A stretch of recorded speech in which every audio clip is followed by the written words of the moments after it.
Hi, I'm Gary, and this is episode 155 of EV Musings, a podcast about renewables, electric vehicles, and things that are interesting to electric vehicle owners.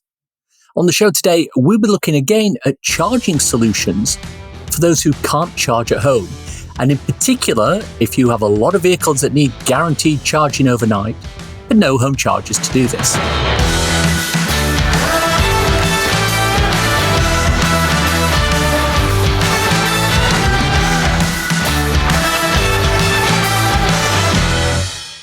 This season of the podcast is sponsored by ZapMap, the free-to-download app that helps EV drivers search, plan, and pay for their charging. Before we start, I wanted to let you know that in an upcoming episode, I'll be talking about the charging situation in Northern Ireland. Traditionally, this has been something of a charging wasteland, but things are changing.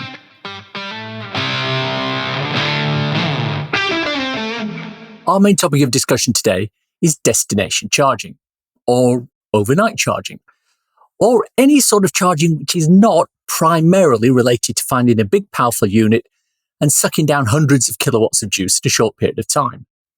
Last season, we had Joel Teague on the show from CoCharger. In case you don't remember, CoCharger are a company that specialise in enabling people who have off-street parking and a charger to use that charger to help people who don't have off-street parking.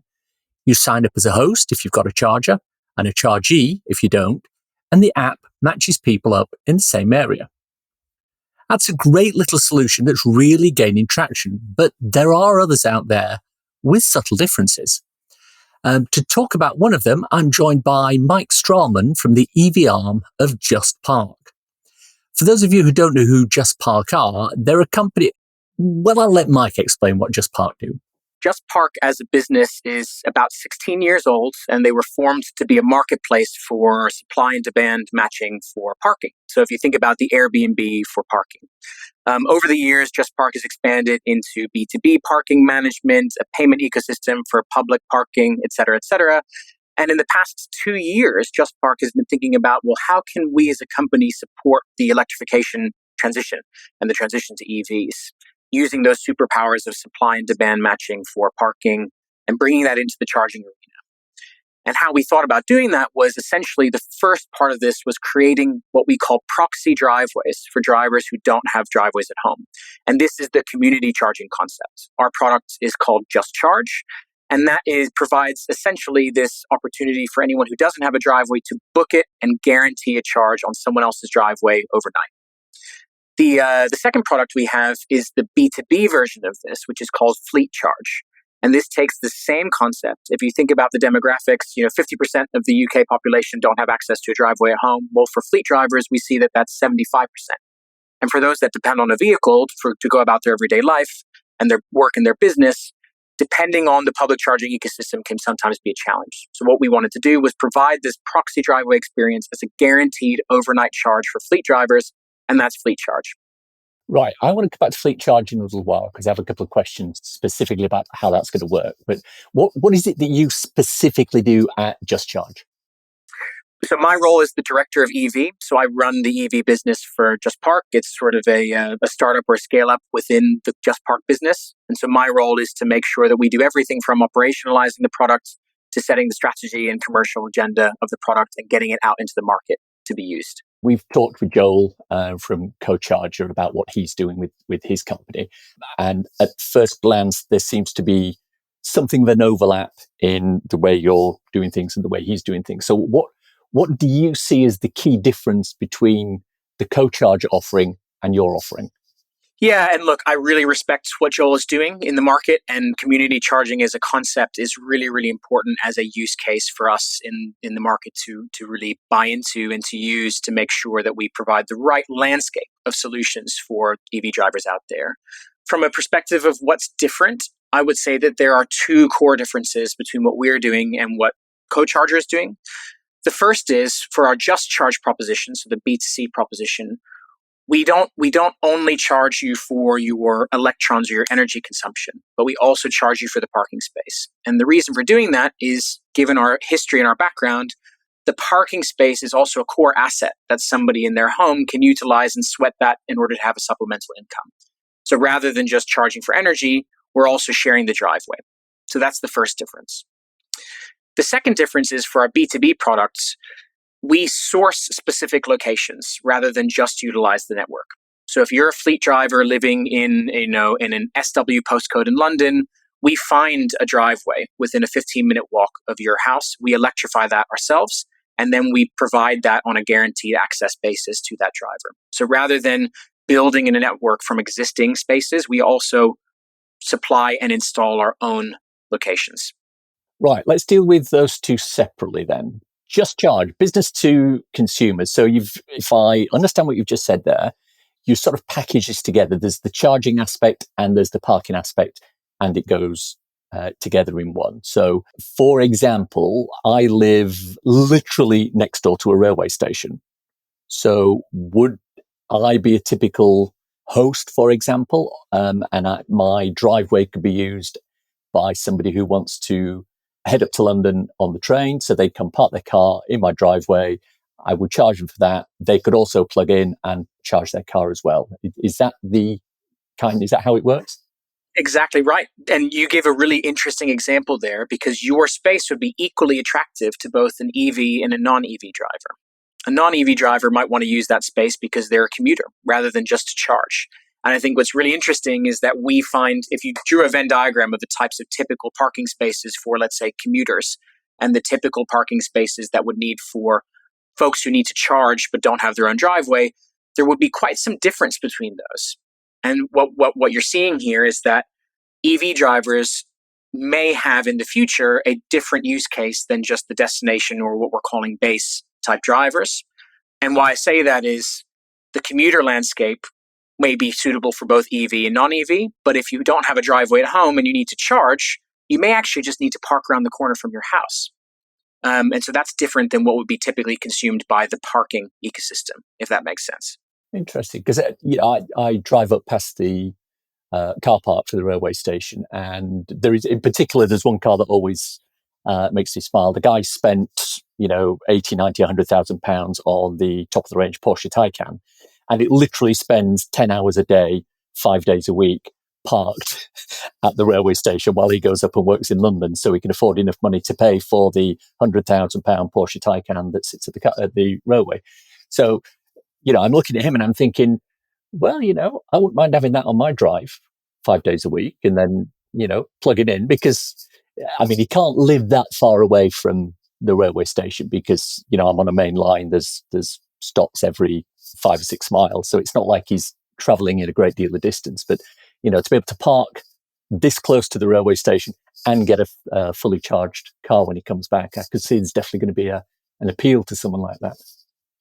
Yeah, and I think the key message for me on this one is that the EV charging network, Just Charge, for us is an extension of our parking marketplace.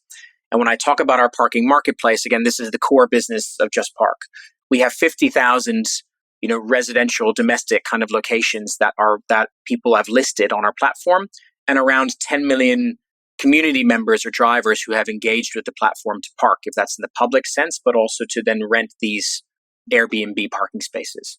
And so the Just Charge network is an extension of this. So you want to be able to park your car where you need to, if that's commuting to the station, but you want to be able to also charge it and book and reserve that. And this network provides both opportunities. And is it fully integrated? So if I go in under Just Charge and say, if the guy with the Porsche Taycan says, I want to park at Gary's place, it will deal with handling the allocation of the parking and handling the allocation of the charging. Or he could just say, I'm not bothered about the charging, and using the same basic process, you could say, I just want to park and I'm not bothered about plugging in.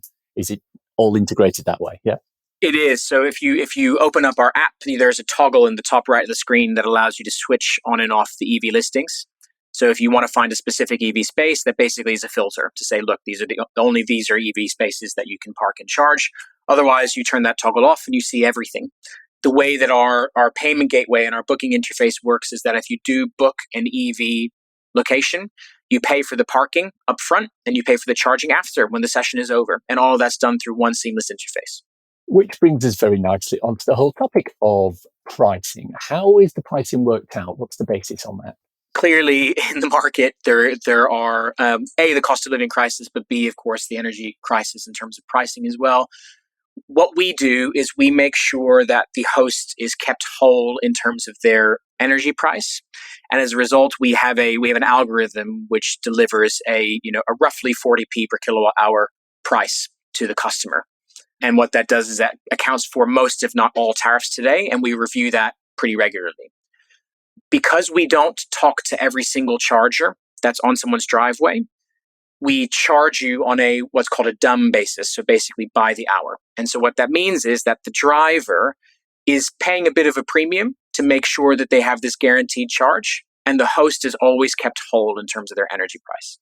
Let me just work that through. So if somebody comes and parks for 10 hours on my driveway, you're going to work out that if they're plugged in, they will be pulling, for example, 7 kilowatts per hour.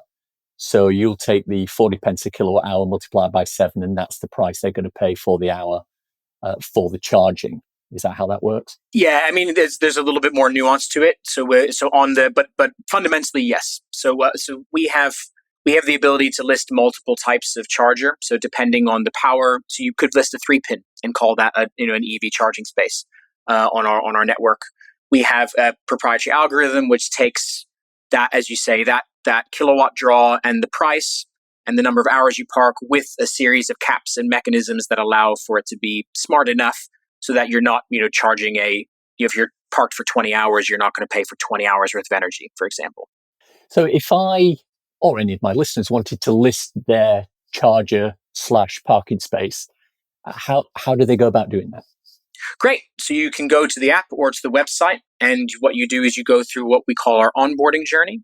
And that essentially allows you to put in the demographics of the space that you have. So that's the physical location, that's the address, of course, that's taking a few pictures of the driveway, saying how many cars can fit or how large the car that can fit on that driveway is, if you have a charger or not, where that's located, what grade of device it is, as in power draw, et cetera, et cetera. It's sort of a 3 to 5 minute process through a really clean interface on our web or on our app. And of course, the flip side to that is I'm somebody with a new electric vehicle, but I don't have a home charger. How would I go about sort of setting myself up or using the app to find somewhere to park and or charge? Essentially, you do that in reverse, which is you register for our app, and then you have access to see all of the spaces in our network, if that's EV charging spaces or not. And you engage with our booking interface in order to reserve a spot. So as I say, toggle the EV switch on and find EV spaces, toggle it off and see everything.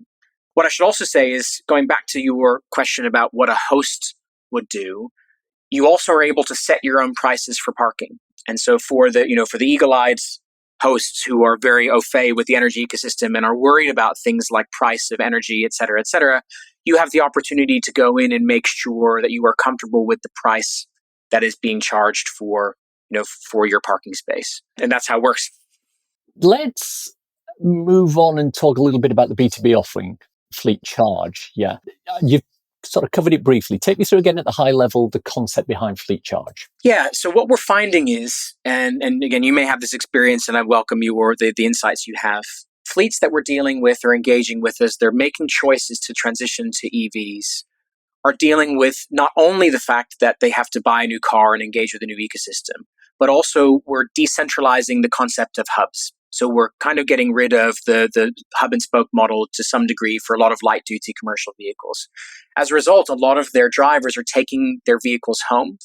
And when we look at those demographics, 75% of the fleets of fleet drivers don't have their own driveway. And as a result, they have to depend on public charging ecosystem in order to keep their vehicles topped up or charged to go about their day.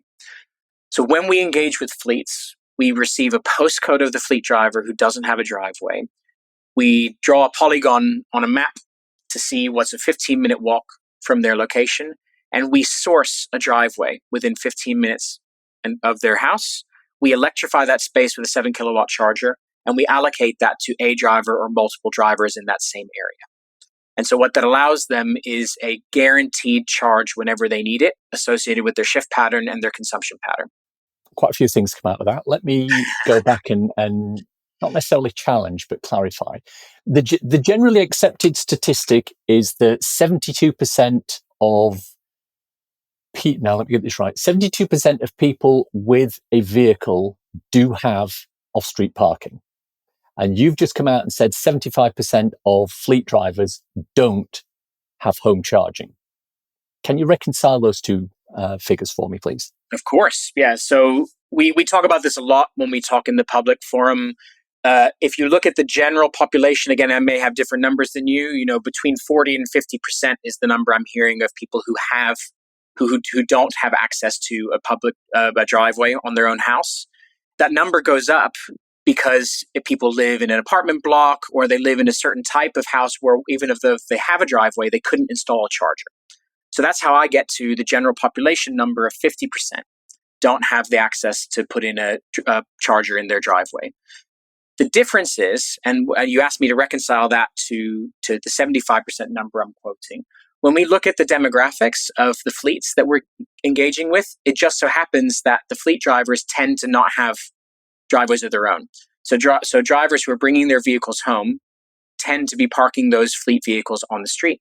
And when we look at the specific number of fleets we've engaged with, the stats come out and the data shows it's 75%. Okay, so the implication of that is that 75% of the people who work in sort of fleet businesses that have fleets, so I think, we're talking delivery drivers, postmen, that sort of thing. Could be delivery drivers, could be mobility fleets, could be anything in the ecosystem. Yep.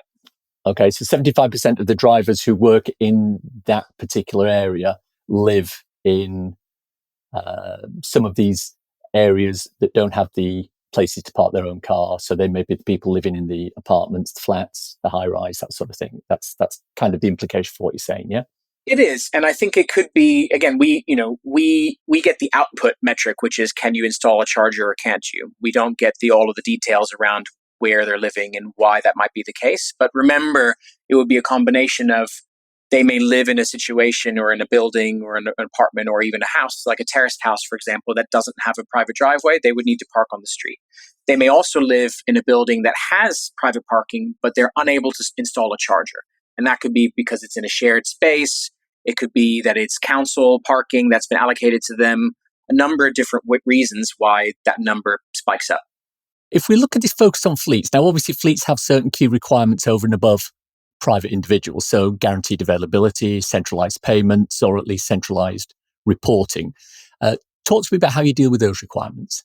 With the fleet charge offering, we connect to the device on the driver's location, and we're able to measure the amount of energy that is consumed from each kilowatt that is pulled from the car on the driveway. That allows us to centralize billing per driver and make sure that the fleet themselves see the consumption information and see all of the charging information that they have. So that actually leads to more interesting insights around driver behavior and charging behavior, which we can go into later. But ultimately, what our application and our product delivers is a centralized ecosystem to track, monitor, and bill for all of the charging usage for the fleet on the product.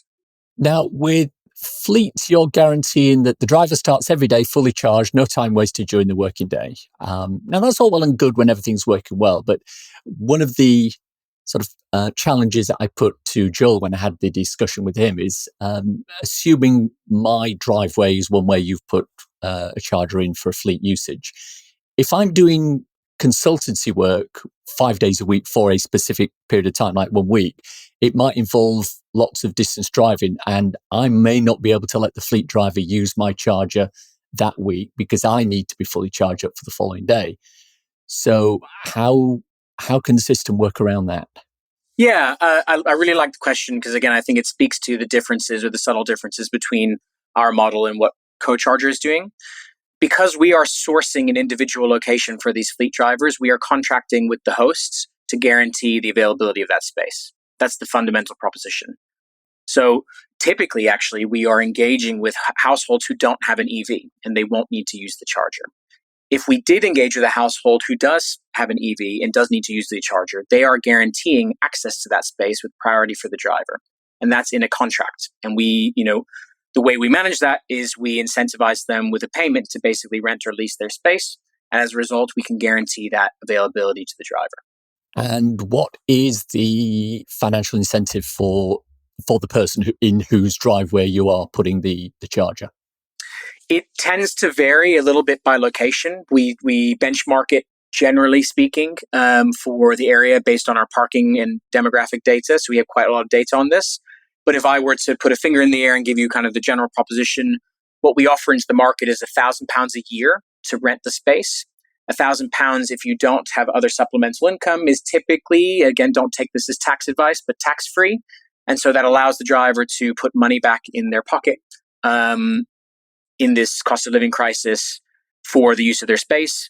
On top of that, we reimburse the energy consumption. Okay, that makes sense. Are we assuming that fleet users need a maximum charge every night for the following day? Great question. What we are finding from the data from the fleets that we're engaging with is that the answer is no. It depends on the fleet. So some fleets, like mobility fleets or private hire drivers, so let's take Addison Lee for this example, they may have very large mileage or distances that they travel every day. It may be very critical for them to have a full battery every day, so they would do a full charge. If you look at operational vans like a Centrica van or BT OpenReach or this kind of thing, depending on where they are in the country, they may take and have a certain geographical area which they cover, which may mean that they may be doing only 50, 60, 80 miles a day, and they may not need to charge every day. So we are learning about that with the fleets. And again, the fleets are adapting to this in the deployment of the vehicles because of the range limitations on vans today. And so they're learning and we're learning. But to sort of summarize, it's a mix. It depends on the type of fleet. Now, it's interesting you mentioned taxi companies there, because I do some consultancy work with a local firm, a local taxi company, and they're on the process or in the process of going electric. It's sort of two companies that are merging together. They have, I believe, 6 electric in the fleet, and only one of those drivers has home charging. So obviously they're looking for a solution where all the drivers can charge and have the exact figure reimbursed to whoever owns the charger, and the billing comes back to the company so they can keep a track of how much their drivers are using. Now, at the moment, he's being quoted ridiculous amounts per car per day by third-party management companies. Is the fleet charge solution something that could definitely help in that case? Fleet charge as a product in terms of the cost is comparable to public charging. That's the plan, and that's what we are advertising. And the reason for that is we are able to confer close to home energy prices for the driver when they charge on someone's driveway, but they do have to pay a subscription or a fee for using the space, right? So because there's the parking involved as well. So in principle, what we would like to do is provide an ecosystem where a driver can use a proxy home device at as close to public charging prices as possible, plus or minus a premium for the guarantee. That's the plan. In reality, it's a bit more challenging than this because we have to source the locations. And it may be that we can't source for everybody. So that's something that we evaluate. So our business at Just Park, we have this superpower or this process to allocate and find spaces across the country, be it parking or charging. And so no matter what would happen, if we were consulting or we were doing this for the taxi company that you mentioned, we would take the postcodes of the drivers and we would put them into our engine to assess if we can source. And we would have to tell you, yes, we can, or no, we can't before we proceed. There's another question that's just jumped out. You've mentioned a couple of times putting the postcode in, getting the polygon, finding out places where you could put these. Have you got a database somewhere of potential places where you can put charges in for use in fleet charge? We're building it, candidly. We don't have every driveway in the country and an assessment of that ready. That's not a sustainable sort of practice for our business to do that up front. But as we're engaging with fleets, we perform an assessment in the areas that the demand is. And through that, we are building a database and a repository of these are good locations and these aren't. Or rather, I shouldn't say good and aren't. These are good and less good. We find it challenging to put a post in the ground, for extremely rural locations where they're within 15-minute walk, there aren't any buildings at all. But we also find it challenging, of course, to do that in Zone 1 London because the parking spaces and the driveways aren't available. So we have a pretty good sense and handle of how we would score a location, and that enables us to pretty quickly assess, given the postcode, is this doable, on a scale of 1 to 10? And what sort of reception are you getting from people when you go to them and say, "Hi, I'd like to put a charger in your house, in your driveway, but it's not for you; it's for somebody that you don't know to come here and park every night"? I'm smiling and I'm chuckling as you ask me the question. It's mixed. I think we're learning as a business how to best approach and source these locations. Ultimately, the concept of longer term parking rather than charging isn't totally novel and isn't brand new. And that tends to be the approach that we take. We're just now adding a device onto the driveway. Adding a device, of course, as you know, installing a domestic device is pretty challenging. It's not all standard installations. Everyone's house is different. The building standards and the codes, depending on the types of buildings that are out there in the UK market, are different. And so that's something that we need to assess. And so even if we get someone to say yes, we still have to go through a vetting and a survey process to get a device installed, which may mean it doesn't work. So it's challenging at every step. But to your original question, what's the reception like? It's mixed, but we do have many contracted spaces and people who are engaged and interested with us, which is successful. Cool. What's your business model? How are you making money out of this? We provide this service to the fleets with a set of let's say, operational and fixed costs, and we recover that cost through the subscription price that we would provide to the fleets. So essentially, the guarantee that they are commanding through our service is how we make our money. We install the chargers ourselves, so we bear that capital burden, but we also source some locations that have chargers in there already. And so as a result, we have a portfolio of types of spaces that we manage, which allow for a variety of different costs. And so across this portfolio, we look to recoup those costs through the generation of that service, if that makes sense. Okay. All right, that's fine. So my last question in terms of this particular part is, what keeps you awake at night from a business point of view?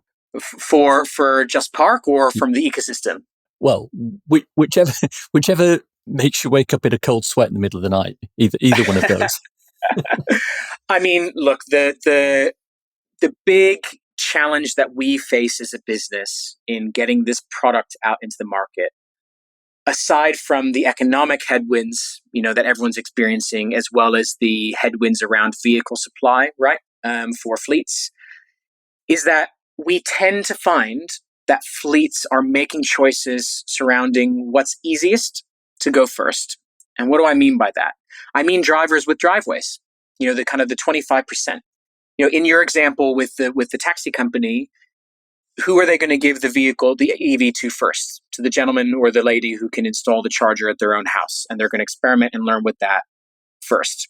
And that's noble, and that's easier to do, and it's frankly the right choice given what's going on in the market. Our business model addresses the 75% of the population, which are more challenging, and candidly, there is a myriad of solutions in the market for which, if I were that fleet business, I would be waiting to see what happens and how things land, or depending on the government to install more rapid chargers, et cetera, to solve that problem. So what keeps me up at night is that I fundamentally don't believe, and this isn't a negative thing, this is just a reality of the ecosystem, that there will be a single silver bullet solution that will emerge over X period that will allow everyone to meet their transition targets. Businesses need to be making decisions now to experiment and test and build this bingo card of solutions that provides for their entire fleet. And what keeps me up at night is that those choices are hard to make in the face of historic diesel OPEX and total cost of ownership of vehicles, to vehicle supply being challenged, to hoping that the ecosystem provides from a rapid charging perspective, means that everyone we talk to says, wow, this sounds really amazing, but we probably don't need it now, or we'll look at it later, if you see what I mean. Oh, yeah. Yeah. I think there does tend to be some sort of rationalization in the marketplace where people, as you say, they're looking for the one silver bullet that will solve everything. And it's just not going to happen. And it's not going to happen in any aspect of this. I mean, if you look out at renewable energy by itself is not going to solve the needs for wind and solar is not the solution. It's wind and solar and tidal and hydro and battery storage and potentially convert it to hydrogen for storage, et cetera, et cetera. Whereas, you look at a lot of mainstream media and they go, oh yeah, well, what do you do when the wind doesn't blow and the sun doesn't shine? And it's just not that one solution. And it's, the longer I stay in this particular environment and look at what's coming up and what the problems are and what the solutions are, it's going to be a wide range. And I think that's what you're up against at the moment, isn't it? Yeah, and I also smile when listening to that, because what I've said often in the public forum is, what is going to be the most sticky for those at the coalface or the bleeding edge of the transition? It's the convergence of technologies or solutions that fit together that really work. So a payment ecosystem that really works, a roaming network that really works for longer distance travel for EVs, a base solution or a proxy driveway solution, and all of these things that link together in a seamless manner are going to be what turns the tide for transition. It's not, as you say, a silver bullet. It's not the one solution. And what really inspires me about this sector is that whilst there's natural competition, everyone is working toward that same output solution. And so I have a lot of hope or optimism toward this convergence, and hopefully Just Park and the Fleet Charge ecosystem is one of those. And I think what it's worth remembering, and one of the things I've found in the 4 years to this, the solution doesn't have to be perfect if you're talking to early adopters or some of the first wave. I mean, you look at some of the charging problems that people have had 18 months, 2 years ago when the infrastructure wasn't quite as good as it is now. But as you start to get to the tipping point where more and more people are becoming interested or have the need for the products that you're offering, the solution has to be far more robust and easier to use than maybe it would have been if they were one of the early adopters. So there's always that to bear in mind as well. The other anecdote I have on this one is, if you fast forward 30, 50 years into the future and you gave somebody a diesel vehicle, they would be thinking to themselves, why can't I fuel this at home? And so, of course, that gives me confidence for community charging and this proxy driveway ecosystem. But that's also the perspective that we need to be thinking about when we experiment and test and build these solutions. What is going to work in a decentralized ecosystem, in an ecosystem that has more flexible energy networks, has more flexible energy supply, but also more sharing economy, et cetera, et cetera. And it's those solutions, as I say, which speak to the convergence and that are going to be the stickiest. Many thanks to Mike for his time. We did get a little philosophical at the end there, but I think there was a good conversation. All the links for Just Park are in the show notes. It's time for a cool EV or renewable thing to share with your listeners. Everyone would like a longer range in their electric cars, and one way of doing this is obviously by putting a bigger battery in. But the other way is by increasing the density of the battery itself. A battery startup called ONE1, or Our Next Energy, is looking for a solution that's sort of halfway between those two. They've done analysis to indicate that for a lot of people, most of their driving is within the range of their car. But on the odd time they want to go further, they'd like the battery to be able to handle that. So they're developing a battery that has two different chemistries within it. One chemistry, LFP, will deal with the standard journey the car does within the usual range of the battery. The other, high manganese cathode and lithium anode, can be used as a range extender battery, which boosts the range quite considerably. In tests, they've managed 600 miles on a battery the size of one that usually does around 200 miles. The issue with the new chemistry is that it doesn't have the cycle capacity of lithium ion. Instead of being able to charge and discharge thousands of times like a lithium battery, the range extender can only cycle in the hundreds of times. Still, if you're only wanting the longer range from time to time, this might be a solution to check out. The technology will go through more research next year and then reach a point where car companies can sign production contracts. The batteries could be on the roads by 2026 or 2027. The EV Musings podcast is sponsored by ZapMap. ZapMap is the go-to app for EV drivers in the UK. Use it to search for available chargers, plan electric journeys, pay for charging on participating networks, and share updates with other EV drivers. ZapMap is free to download and use, with subscription plans for enhanced features such as using ZapMap in-car on CarPlay or Android Auto. And that's the show for today. Hope you enjoyed listening to it. If you want to contact me, I can be emailed at evmusings@gmail.com. I'm also on Twitter at MusingTV. If you want to support the podcast and newsletter, please consider contributing to becoming an EV Musings patron. The link's in the show notes. Don't want to sign up for something on a monthly basis? If you enjoyed this episode, why not buy me a coffee? Go to coffee.com/EVmusings. That's ko-fi.com/EVmusings. And you can do just that. Takes Apple Pay too. I have a couple of ebooks out there if you want to read something on your Kindle. So, You've Got Electric is available on Amazon worldwide for the measly sum of 99p or equivalent, and it's a great little introduction to living with an electric car. So, You've Got Renewable is also available on Amazon for the same 99 pence, and it covers installing solar panels, a storage battery, and a heat pump. Why not check them both out? Links for everything we've talked about in the podcast today are in the description. If you enjoyed this podcast, please subscribe. It's available on iTunes or wherever you get your podcasts. Please leave a review, preferably 5 stars, as it helps raise visibility and extend our reach in search engines. If you've reached this part of the podcast and are still listening, thank you. Why not let me know you've got to this point by tweeting me at MusingTV with the words, "You can pay for parking and for charging." Hashtag, if you know, you know. Nothing else. Thanks as always to my co-founder, Simon. His latest initiative is a startup dedicated to getting people into the travel business.